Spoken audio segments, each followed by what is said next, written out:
하나님의 말씀은 베드로전서 4장 1절에서 7절 함께 봉독하겠습니다. 그리스도께서 이미 육체의 권한을 받으셨으니 너희도 같은 마음으로 갑옷을 삼으라.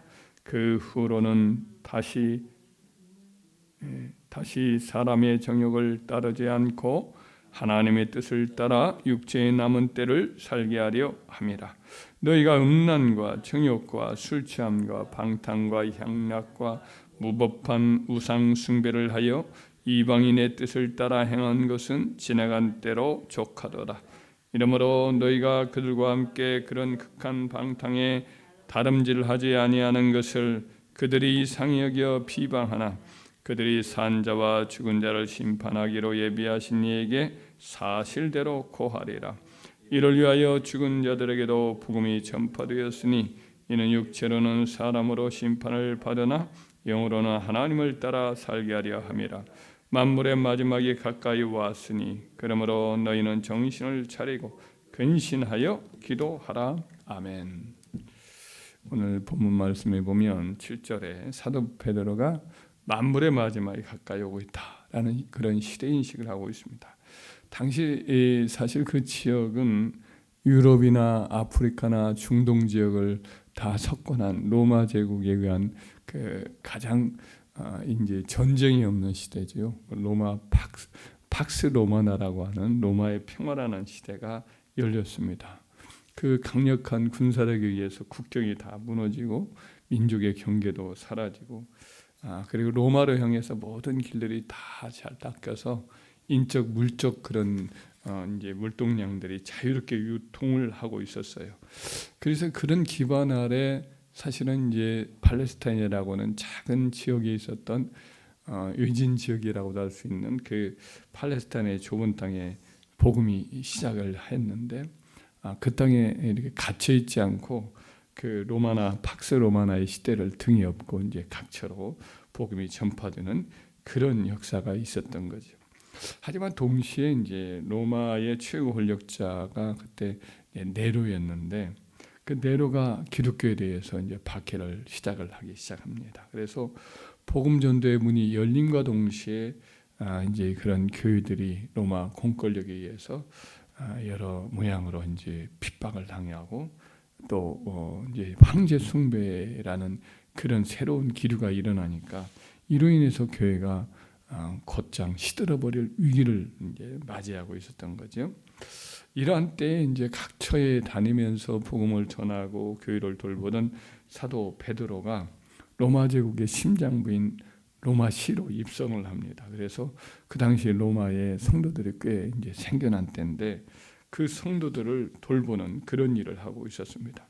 그때 이제 사도 베드로 곁에는 유력한 또 돕는 조수가 있었는데 바로 이제 마가예요. 마가 요한이라고도 하고요.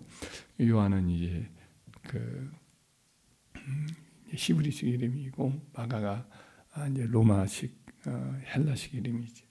마가 요한은 바로 이제 이제 예루살렘의 초대교회 120문도가 함께 기도했던 그 다락방에 있었던 큰 집의 주인이었던 마리아의 아들이었습니다. 그래서 이 마리아의 아들 마가 요한을 사도 베드로가 오랫동안 기거를 했기 때문에 마치 아들처럼 여겼는데 그 로마까지 와가지고 사도 바울의 맨 처음 돕다가 그러다가 이제 실패를 했잖아요. 근데 그 마가 요한이 베드로의 유력한 또 돕는 자가 되어서 거기서 베드로의 구술을 바탕으로 해서 마가복음을 이렇게 저술도 하고 후에는 사도 바울을 돕는 그런 일까지도 함께 했습니다. 이렇게 이제 복음 전도의 기회도 열리고 또 한편은 이제 로마 공권력에 의한 박해가 혹독한 박해가 밀어닥치는 상황인데 베드로가 이제 기도하면서 이 시대가 바로 주님의 날이 가까이 온 세상 끝날이 아니겠는가 싶은 그런 종말론적인 긴박감을 느끼고 있었던 거지요. 그래서 사도가 그동안 로마까지 오면서 여러 모양으로 둘러서 격려했던 여러 교회들이 있습니다. 특별히 튀르키 지역에 여러 교회들, 사도 바울도 세웠고 또 이 로마의 이제 사도 베드로도 오면서 세웠던 여러 교회들이 있었는데 그 교회가 본도, 갈라디아, 갑바도기아, 아시아, 비두니아 이런 지역에 있었던 교회들에게 이 편지를 써서 읽으라고 보냅니다. 회람 편지로 이렇게 보냅니다. 그와 같은 시대 상황 속에서 사도 바울이 이와 같은 것을 행하라라고 하신 여러 교회의 신앙 생활에 대한 말씀이 1절부터 쭉 이어지는 것인데 그 중에 일부였던 두 가지 내용만 먼저 오늘 살펴본다면 한 가지는 세속적인 삶을 완전히 떼어내고 버리고 하나님 백성다운 경건 생활에 힘써라 이렇게 당부를 합니다. 1절부터 6절까지가 그런 말씀인데 예수님께서 십자가에 못 박혀 죽으신 목적 중에 하나가 바로 죄를 물리치고 육체의 소욕을 꺾고 또 세상에 타락한 풍조에 물들지 않기 위함이다라고 사도가 밝히고 있습니다. 아담과 하와가 범죄함으로 찾아온 인간의 전적인 부패성 때문에 인간 자체가 모든 면에서 이 죄성의 영향력을 받을 수밖에 없었죠. 세상도 마찬가지고 세상 전체가 다 저주 아래 영향력 아래 있고 악이 다 영향을 끼치고 또 무질서가 깊이 스며들어 있습니다. 그래서 오늘 본문에 봤던 그 3절을 예로 들면 몇 가지를 예로 들고 있죠. 음란과 정욕과 술 취함과 방탕함, 향락, 무법함, 우상숭배 이것이 아담 이래로 온 세상에 계속해서 이와 같이 영향을 끼치고 온 거죠. 예수님 오신 까닭은 바로 이런 것들을 꺾어버리고 죄에서 벗어나고 또 이 세상에 있는 죄의 영향력을 꺾고 하나님의 형상을 따라 지음받은 원래의 하나님 백성의 그 형상을 다시 회복하는 거죠. 그래서 세상 가운데 거룩함과 의로움과 진실함, 선함, 순결함 이런 하나님 백성의 형상을 다시 한번 회복하여서 세상 가운데 기독교인들이 빛으로 소금으로 이렇게 살기 위함인 거죠. 오늘날 보면 이제 점점 이 죄의 영향력이 강해지는 느낌을 받지 않습니까? 원래 동남아시아는 순박했던 나라인데 참 순박했던 나라들이죠. 우리나라 사람들이 그곳에 가서 여행을 하거나 할 때 항상 그들은 좀 이렇게 순박한 면이 있었다 생각이 되는데 지금 다 변질되는 그런 모습을 보고 있지 않습니까? 선과 악의 경계가 불분명해지고 있어요. 우리나라도 그렇고 유럽도 미국도 그리고 악한 자들이 점점 더 활개를 치는 국제 정세도 그렇고 우리나라 정치의 어떤 모습들도 그런 모습들이 많이 이렇게 더 강해지고 있지요. 이사야 선지자가 썼던 이사야 선지자의 말씀에 보면 악을 선하다 하며 선을 악하다 하며 흑암으로 광명을 삼으며 광명으로 흑암을 삼으며 쓴 것으로 단 것을 삼으며 단 것으로 쓴 것을 삼는 자들은 화 있을진저 이런 말씀이 나옵니다. 가치관이 다 지금 달라지고 있는 시대 속에 우리가 살고 있지 않습니까? 그래서 우리는 이런 세상 풍조를 잘 분별을 하고 성결하고 거룩한 하나님의 백성다움을 지키는 오늘 사도가 당부한 말씀대로 거룩한 하나님 백성다움을 우리가 지켜나가려고 애를 써야 할 줄 믿습니다. 그것이 이제 사도 베드로가 점점 세속화되고 있는 물질적으로는 풍요로워지지만은 세속화되고 또 죄의 세력이 기승을 벌이는 가운데 하나님의 교회들, 하나님의 백성들이 그와 같이 살아가고 있는 그 시대의 초대교회에 부탁했던 명령이기도 합니다. 그런데 오늘 우리에게도 동일한 지금 간절한 부탁이 바로 사도의 부탁이 이것이라 생각이 됩니다. 이럴수록 개인경건과 이와 같은 하나님 백성다움을 최선을 다해서 지켜나가려는 몸부림, 여기서 갑옷을 입으라 이런 말씀이 하고 있는 대로 싸움이 거룩한 싸움입니다. 그래서 이 싸움에서 패배하지 않도록 항상 더욱 힘을 내서 경각심을 가지고 개인 경건을 위해서 애를 쓰는 저와 여러분 되기를 주의 이름으로 축원합니다. 두 번째는 이제 기도에 힘쓰라 사도가 그렇게 당부하고 있죠. 7절 한번 같이 읽어볼까요? 만물의 마지막이 가까이 왔으니 그러므로 너희는 정신을 차리고 근신하여 기도하라. 이 편지를 쓸 당시가 이제 뭐 박해가 막 이제 기승을 부릴 때죠. 그때 사도가 교회와 성도들에게 정신을 바짝 차리고 기도에 하여튼 전력을 기울이라고 이렇게 당부를 하고 있는 거죠.